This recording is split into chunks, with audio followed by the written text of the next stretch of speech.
مرحبا بكم اعزائي المشاهدين معايا في مطبخي. اليوم غادي نقدم لكم واحد الوصفه تاع حلو كما راكم تشوفوا، اللي غادي نقدم لكم وصفه قلب اللوز اللي نقولوا لها الشاميه، ولا حنا شحال عندي بزاف مشتركين طلبوني ثاني عليها في القناه. اذا اليوم غادي نديروا هذه الوصفه. غادي نحتاجوا الوصفه تاعنا تاع قلب اللوز، غادي نحتاجوا السميد. بطبيعه الحال من الاحسن يكون عندكم السميد غليظ، انا راني مستعملته متوسط لانه صراحه ما لقيتش هنا في بلجيكا السميد الغليظ. اذا وغادي نحتاجوا السميد راه عندي واحد 500 غرام تاع السميد. غادي نحتاجو كاس، المفروض عندنا 3 كيسان تاع سكر، انا استعملت غير زوج لانها مازال نديروا لها الشربه الثاني حلوه بزاف. 2 كيسان تاع سكر. وغادي نحتاجو كاس ثاني تاع زبده، انا اللي مخلطاته زبده وسمن. تقدروا ثاني تستغنوا عن الزبده والسمن تستعملوا غير الزيت، لكن هيعطيها ذوق اطيب هنايا. وراني هنايا مستعمله واحد نص كاس تاع، ما غاديش نستعمله كاع، تاع الماء مع ماء الزهر. وهنايا عندي اللوز غبره مطحون، وهنا عندي حبيبه اللوز باش نحطهم في القلب اللوز تاعي. دروك غادي تروحوا تشوفوا معايا طريقه التحضير. نحطوا السميد تاعنا، غادي غير نوخر باش الصوره تجي عندكم واضحه هكذا. السميد تاعنا كما راكم تشوفوا، نحطوا عليه سكر، يعني طريقه سهله ما تديش منك وقت كبير ثاني. غادي نخلطوا السميد مع السكر. انا السميد كنت حاطط له قرصه ملح هكا بهذه الطريقه، ونبسوه بالزبده. غادي نخلي غير شويه تاع الزبده يعني لو كان تجي تشوفيها بالغرام واحد 120 غرام تاع زبده، وانا مخلطتها قلت لكم الزبده مع السمن هكا بهذه الطريقه. هذا نحتاجه من بعد. اذا ونبسوا السميد تاعنا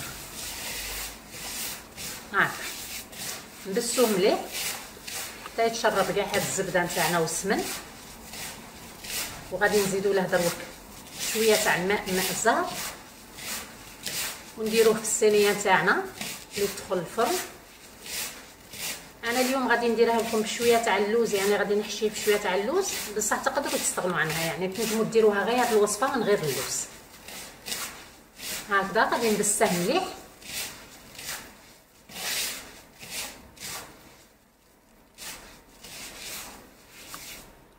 وراه متشرب مليح انايا الزبده نتاعي، يعني لازمك واحد هكا دقيقتين وانت تبسي فيه.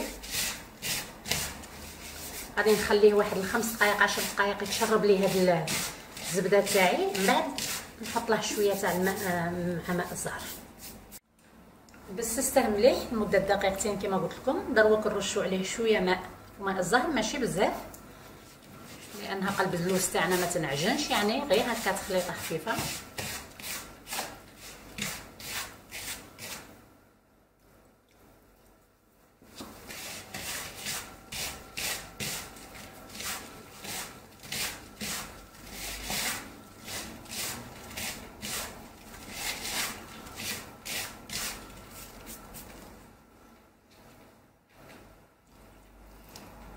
هكذا بهذه الطريقه كما راكم تشوفوا. دروك غادي نروحوا للصينيه تاعنا نحطوها ونخلو قلب اللوز تاعنا لمده ساعه تريح قبل ما ندخلوها للفرن تاعنا نطيب. هكا بهذه الطريقه راكم تشوفوا، يعني راهي هنا مليحه.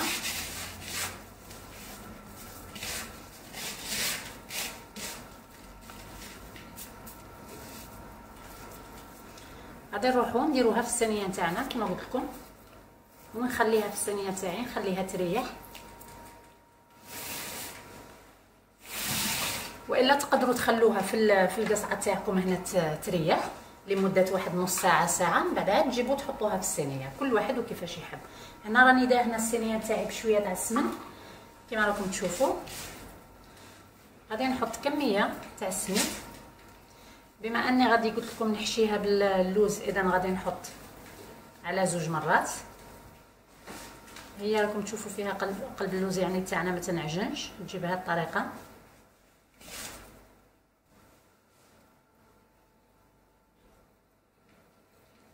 في نفس الوقت راني حاطه الشربه تاعي تاني طيب، اللي حطيت 3 عبار تاع سكر وحطيت 6 عبار تاع ماء، حطيتهم على نار دروك طيب لمده ربع ساعه حتى ل 20 دقيقه.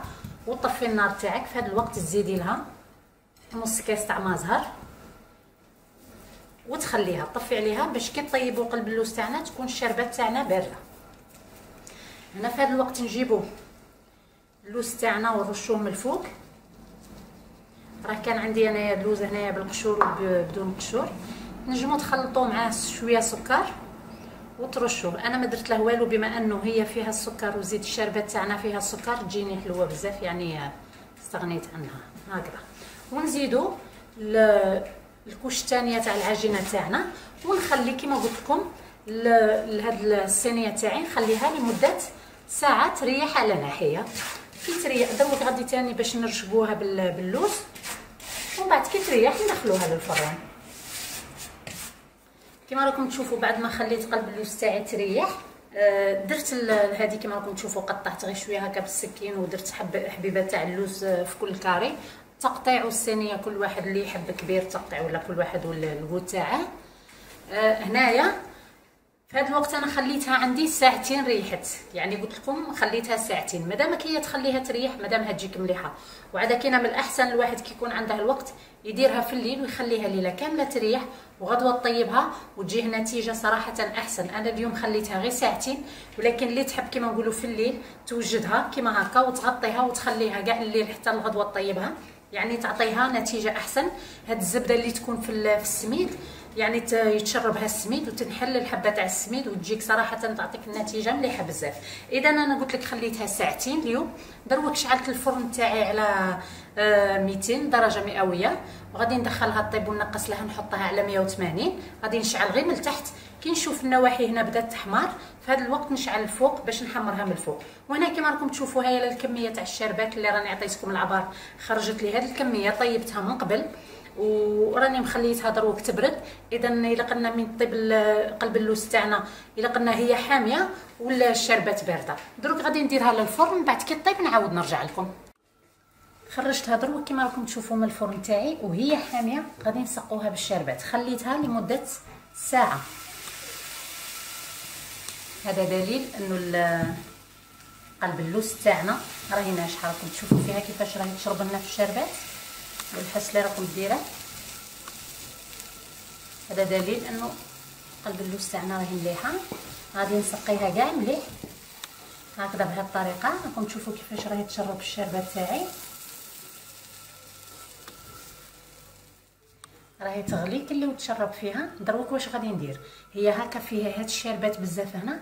غادي نرفدها ونحطها للفرن تاعي كما راه حامي بعد ما طابت وطفيته، وغادي نخليها تتشرب كاع هنايا هاد الشربات اللي حطيتها مليح براحتها، ونعاود نخرجها المره الثانيه ونعاودو نسقوها. اذا دروك غادي نخليها في الفرن تاعي اللي يكون شويه حامي. كما راكم تشوفوا اعزائي المشاهدين بعد ما خرجت قلب اللوز تاعي من الفرن راكم تشوفوا راه ناقصها شويه هنا لانها راهي عاد حاميه. المفروض نخليها تبرد باش نقطعوها ونحطوها. بعد ما قلت لكم درت لها اول مره الشربات ودخلتها للفرن كان حامي تشرباتها كاع. بعد 10 دقائق عاود زدت سقيتها بالشربات كما راكم تشوفوا راهي مسقيه مليح وخليتها زادت تشرب. هنا هذه هي.